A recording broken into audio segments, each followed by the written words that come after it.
Bismillahirrahmanirrahim. Assalamu alaikum. I am Sultan Mahmood and nowadays we are doing index numbers. Last lecture में students हमने index numbers को मैंने introduce करवाया था और सिंपल इंडेक्स नंबर और कंपोजिट इंडेक्स नंबर की बात हुई थी, कुछ नोटेशंस की बात की थी हमने। बेस ईयर क्या होता है, करंट ईयर क्या होता है, बेस ईयर प्राइस क्या है, करंट ईयर प्राइस क्या है, प्राइस रिलेटिव क्या है, क्वांटिटी रिलेटिव क्या है। इसके बाद जो है आज का हमारा लेक्चर जो है ये पहला इंडेक्स नंबर जो हम कैलकुलेशन प्रोसीजर करेंगे वो है सिंपल इंडेक्स नंबर की कैलकुलेशंस कैसे की जाती हैं।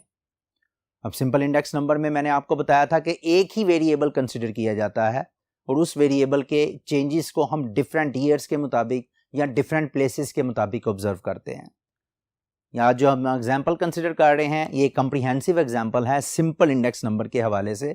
इसमें डिफरेंट एस्पेक्ट्स जो हैं आपके सामने आ जाएंगे इंडेक्स नंबर की कैलकुलेशन के। सिंपल इंडेक्स नंबर की कैलकुलेशन के लिए हमने करना क्या होता है, देखिए ज़रा। पहले तो है simple index number with different basis. Basis क्या है, मैंने लास्ट टाइम बताया था कि बेस जो है वो डिफरेंट हो सकती है। बेस ईयर जो है 2012 में बी योर बेस ईयर, 2015 में be your base year and base year में be the average of years. ये तीन केसेस जो हैं हम तीनों आज इस क्वेश्चन के अंदर हम डिस्कस करेंगे। क्वेश्चन ये है, consider the following data related to price of stapler in different years. जो स्टेपलिंग पंचिंग पिंस का जो स्टेपलर होता है उसके लिए डिफरेंट प्राइसेस जो हैं वो डिफरेंट ईयर्स में उसकी क्या क्या प्राइसेस रही हैं उनका एक डाटा आपके पास अवेलेबल है। ईयर 2012 है, 2013 है, 2014 है, 2015 है, 2016 है। प्राइस ऑफ स्टेपलर जो है वो रुपीज़ में आपके पास गिवन है 50 रुपीज़, यानी कि 2012 में स्टेपलर की प्राइस 50 रुपीज़ थी, 2013 में 65 हो गई, 2014 में प्राइस कम होकर 55 आ गई, फिर 2015 में ज़्यादा हो गई 70 और 2016 में 90 रुपीज़ हो गई।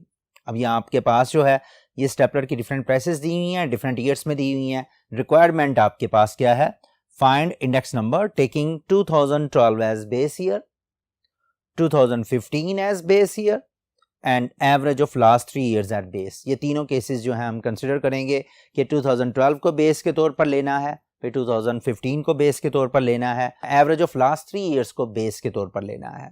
हम चलते हैं अपने नेक्स्ट बोर्ड पे जहां पर हम ये सारी कैलकुलेशन जो है उनको कंप्लीट करेंगे। हम चलते हैं अपने नेक्स्ट बोर्ड की तरफ। जी स्टूडेंट्स, हमारे पास डिफरेंट केसेस हैं, हमने इंडेक्स नंबर्स को कैलकुलेट करना है इन डिफरेंट केसेस के लिए। देखें ज़रा, सबसे पहले तो ये वही डाटा है जो हमने अभी डिस्कस किया। इसमें सबसे पहले 2012 as base year. Okay, what I am going to write 2012 is equal to 100। So ये एक स्टैंडर्ड फॉर्मेट है बेस ईयर को कंसिडर करने का। 2012 को मैंने 100 के इक्वल किया है। वैसे नॉर्मली अगर आप मैथमेटिकली देखें तो this is a wrong statement कि 2012 इज इक्वल टू 100, लेकिन इंडेक्स नंबर की लैंग्वेज के अंदर जब इस तरह की जो सिचुएशन होगी तो उसका मतलब ये होगा कि this particular year is considered as base. 2012 is your base year because the index number for the 2012 is 100। तो इंडेक्स जो साल हम बेस के तौर पर यूज करेंगे उस साल का इंडेक्स जो होगा वो 100 होगा। ये बात आपने जहन में रखनी है। अब हम आते हैं इस नोटेशन के साथ। 2012 is equal to 100 का मतलब है 2012 is your base year. So what I am going to do, this is your 100, ये आपका 100 आ जाएगा। ये जितने भी 3 कॉलम्स मैं बनाऊंगा और तीनों कॉलम्स के अंदर जो नंबर्स लिखे जाएंगे those numbers are your index numbers. Now what about 2013? 2013 का इंडेक्स नंबर अगर आप कैलकुलेट करना चाहते हैं, आपको सिंपल जो लास्ट लेक्चर में हमने किया था 65 divided by 50 multiplied by 100, your answer will be 130. 50 को 2 पे 2 को मल्टीप्लाई करोगे ना इधर तो ये आपका आंसर 130 आ जाएगा। नेक्स्ट आपके पास देखें 55 divided by 50 multiplied by 100, your answer will be 110. 70 divided by 50 multiplied by 100, your answer is 140. 90 divided by 50 multiplied by 100 is equal to 180. Last time हमने इनको इंटरप्रेट करने का तरीक़ाकार भी सीखा था।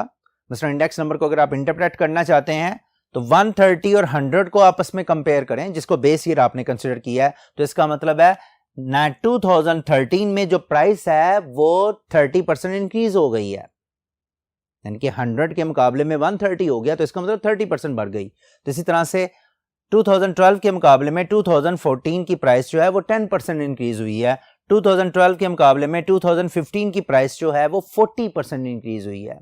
वी आर कंपेयरिंग विद 2012, 140 को 100 के साथ कंपेयर करेंगे तो 40% इजाफा हुआ है। इसी तरह 180 और 100 को कंपेयर करेंगे तो हम कहेंगे कि 2016 में प्राइस जो है वो 80% बढ़ गई है। क्लियर होगी बात? तो यहां पर ये इसको इंटरप्रेट भी किया जा सकता है। इसके बाद आपके पास जो है 2012 को जब मैं बेस ईयर के तौर पर लिया तो आपने एक और चीज ऑब्जर्व की कि मैंने तमाम वैल्यू को 2012 की वैल्यू के साथ डिवाइड किया, तमाम प्राइसेस को 2012 की प्राइस के साथ डिवाइड किया है। जिसको भी आप बेस ईयर लेंगे उसी की प्राइस को आपने कंसिडर करना है और सबके साथ थ्रू आउट डिवाइड कर देना है। नो, अगर हम सेकंड केस कंसिडर करें 2015 एज अ बेस ईयर, तो I should write 2015 is equal to 100। इसको आप 100 के तौर पर लिख लेंगे। इसका मतलब ये होगा 2015 is your base year. No, if this is your base year, here it is 100, and then you divide each value by 70. 50 divided by 70 multiplied by 100. I have to use calculator in this case because I can't do it mentally. 70 और 100 को divide करने में थोड़ा problem होगा, उसके लिए आप देख लें, कैलकुलेटर आप यूज कर सकते हैं। 50 divided by 70 multiplied by 100. Your answer is 71.428. 71.428 को मैं लिख सकता हूं 71.43. 71.43.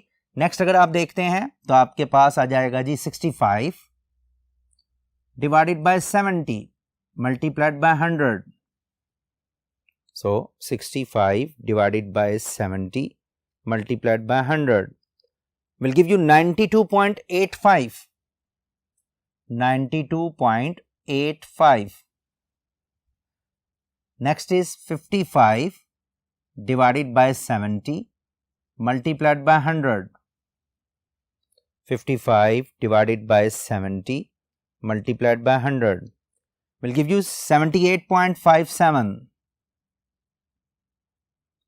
This is your base here, it will be 100, and then 90 divided by 70 multiplied by 100 will give you 128.57. ये मैंने इंटेंशनली नहीं लिखा, मतलब ये है कि अगर आप एक तो वर्किंग भी कर लेंगे तो बाकी की वर्किंग आप डायरेक्टली कैलकुलेटर पे भी कर सकते हैं। So these are your required index number for different years. When you compare these index numbers, इसके साथ फर्ज करें आप कंपेयर करते हैं तो आप कहते हैं कि ऑलमोस्ट 29% वैल्यू जो है वो कम थी 2012 में। स्टेपलर की प्राइस 29% कम थी 2015 के मुकाबले में। देखें ये 100 है और ये 71 है, तो 171 जो है वो 100 से 29 वैल्यूज कम है या 29 यूनिट्स कम है।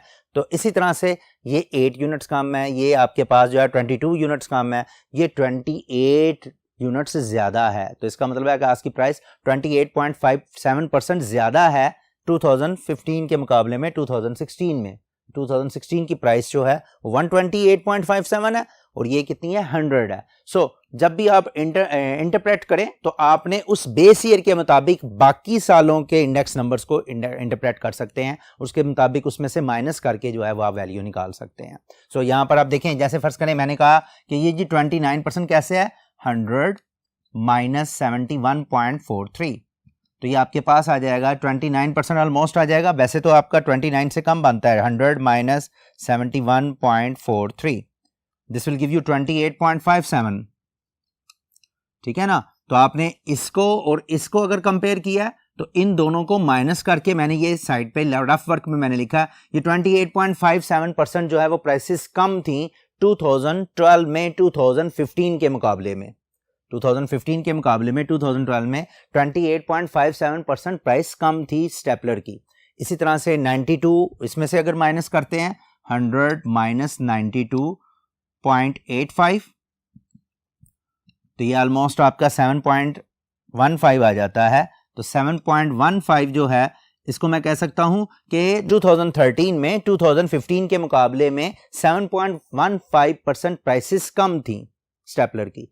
सो this is the way to compute the index number and then to compare it, उसको फिर बेस ईयर के साथ आप कंपेयर कर सकते हैं। Now we come to the next part, उसमें आपके पास क्या है कि अगर उसको कह रहा है कि लास्ट 3 इयर्स को एज अ एवरेज के तौर पर यूज करें। ओके, लास्ट 3 इयर्स की एवरेज ये रहे आपके पास, last 3 years 1 2 and 3, these are last 3 years. आप क्या करें, average price of last 3 years निकाल लें, एवरेज प्राइस निकाल लें यहां पर, average price of last 3 years.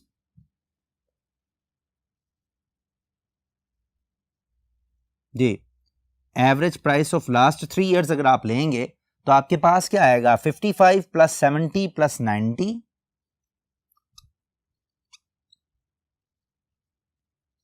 Divided by 3। Okay जी, 55 plus 70 plus 90, this will give you 215 divided by 3, 71.67, 666 आ रहा है, मैंने उसको अप्रोक्सीमेट किया है 67 से राउंड ऑफ करके। अब आपके पास ये वाली जो है, हमने इसको एज अ बेस यूज करना है according to our statement. Statement में ये था कि लास्ट 3 इयर्स की प्राइस को एज अ एवरेज को बेस के तौर पर यूज करें। तो average of last 3 years as base जब मैं यूज करूंगा, this is the average of last 3 years and I am going to use it as base and I am place it in the denominator of each value. यहां पर आप देखें denominator में आपने रखना है, यहां पर चूंकि एक पर्टिकुलर साल नहीं है इसलिए मैं 100 के इक्वल नहीं रख रहा। इसका मतलब 2012 बेस ईयर, इसका मतलब 2015 इज योर बेस ईयर। यहां पर जो है वो मुझे वैसे डिस्क्रिप्टिव फॉर्म में लिखना पड़ेगा, last 3 years as base, average of last 3 years as base. Last 3 years को बेस के तौर पर अगर मैं यूज करूं तो देन व्हाट विल हैपन, आपके पास पहली वैल्यू है 50 डिवाइडेड बाय 71.67 मल्टीप्लाइड बाय 100, दूसरी वैल्यू है 65 divided by 71.67 multiplied by 100, your third value is 55 divided by 71.67 multiplied by 100, fourth value is 70 divided by 71.67 multiplied by 100, and the last one is 90 divided by 71.67 multiplied by 100. Now आप इसी तरह से calculation अपनी complete कर सकते हैं। देखिए जरा, पहले अगर मैं कैलकुलेशन करता हूं तो 50 divided by 71.67 multiplied by 100, this will give you 69.76. Next आपके पास आता है जी 65 डिवाइडेड बाय 71.67, 90.69, फिर है 55 डिवाइडेड बाय 71.67, 100 से मल्टीप्लाई करेंगे you will get 76.74, then 70 divided by 71.67, 97.66, इसको 67 कर लें, and then last one is 90 divided by 71.67, 125.57. These are your required index number when you consider last 3 years as base. Now one question arises in your mind, वो ये है कि जी अगर तो यहाँ पर जब मैंने बेस ईयर लिया था तो आंसर आया था बेस ईयर के सामने, बेस ईयर का इंडेक्स 100, यहां पर 2015 को अगर बेस लिया है तो 2015 के सामने 100, यहां पर लास्ट 3 इयर्स को बेस लिया है तो फिर 100 तो हमें नजर ही नहीं आ रहा है लास्ट 3 इयर्स में कहीं भी। This is important question to be asked. इसमें आपने देखना ही है कि हमने एवरेज ऑफ लास्ट 3 इयर्स को बेस के तौर पर लिया था, नॉट लास्ट 3 इयर्स को बेस के तौर पर लिया था। तो average price of last 3 years को बेस के तौर पर लिया है, तो अगर आप इन 3 नंबर्स की एवरेज मालूम करेंगे ना, यू विल गेट 100। आप इन तीनों नंबर्स की एवरेज निकाल लें। मसलन मैं अगर ये करता हूं 76 average index of last 3 years,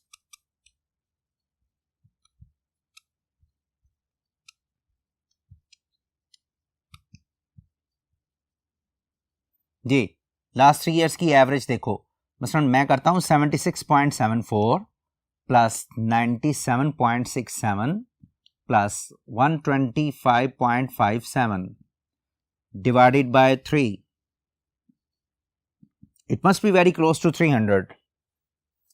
76.74 plus 97.67 plus 125.57, 299.98 मेरा आंसर आ रहा है।